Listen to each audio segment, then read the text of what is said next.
I'd be remiss in not bringing up the Ohio State in college football.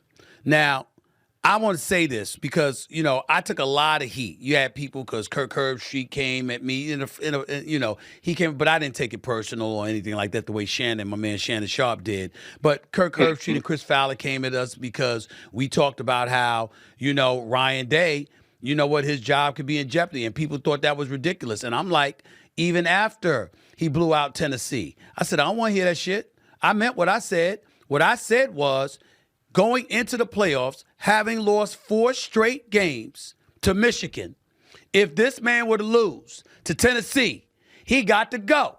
And then I love seeing you on the sideline for the blowout victory over Oregon. You're right in Pasadena. I said my man CC was on the air talking about the same damn thing. And he right there on the sideline. He ain't backing up. We better be here.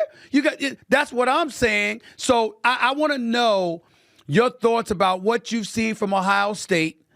How surprised are you, if not at all? And what does this say about Ryan Day that he's been able to win both of these playoff games in such a lopsided fashion?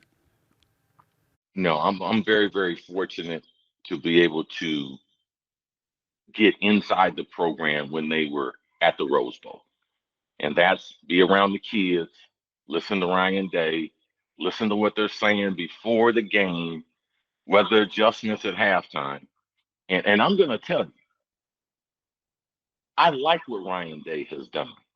I don't like the fact that we've lost a number of games to Michigan, and I don't like the style for which we lost, 2 years being totally out physical, and then this year being idiots for not throwing the ball to our explosive players.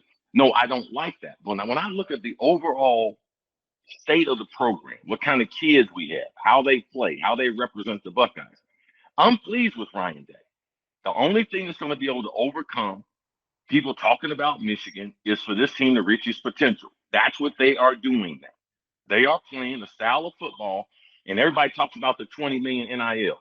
They're third or fourth in college football. Oregon has 23 million NIL for their football team. Texas has 22.5 million for their football team. So people act as if Ohio State got 20 million, everybody else got 5 million. No, other teams have outspent them. This team has the potential to be the only team in Ohio State history that wins a national championship without beating Michigan. We've won 8 national championships, and all those seasons we beat Michigan. So he does have the program in the right state where it needs to be. Are we upset about the Michigan? Of course, and we should be. And we should be able to speak our mind about our head coach. If you don't beat Michigan, you are going to have a problem with a certain amount of Buckeye fame. And that's the way it should always be. This is a primetime job, but he is built for it. I do believe that he can take this to an all-time high as far as a program, because they're going to be stacked for the next 3 to 5 years. Here's my deal, Chris, and I'll end it by saying this. I certainly wouldn't advocate for him being gone now because he's in the Final Four. He's in position. You win 2 more games, you're the national champion. Ain't nothing but respect for that. But I stand by the position that I took initially after you lost to Michigan for the 4th straight time.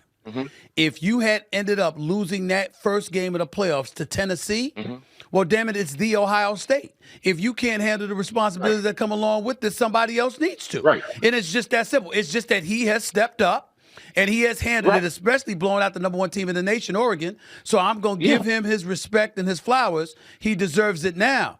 But 3 weeks ago, I'll be damned if he deserved it. Bro, we have to realize he is still a young coach, man.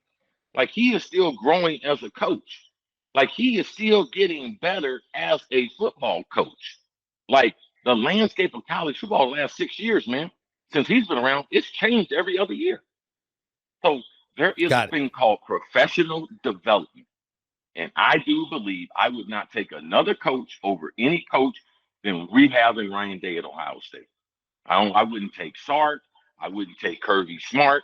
And listen, all these other coaches, Dabo went through this Ryan Day period before he got the national championship at Clemson. Kirby Smart, remember he couldn't win the big game at Georgia before he got a couple of championships. So this is the precursor for Ryan Day getting his reputation, getting the Buckeyes back on the national stage, winning their 9th national championship. The only time they're going to be able to do it without defeating the team up north, and he has the program exactly where we want the program to be. Cris Carter, always love talking to you, my man. I look forward to talking to you next week after we watch some of these playoff games, man. You take it easy. I'll holler at you then, all Yes, right? sir, bro. Appreciate it, dog. Peace and love. No doubt.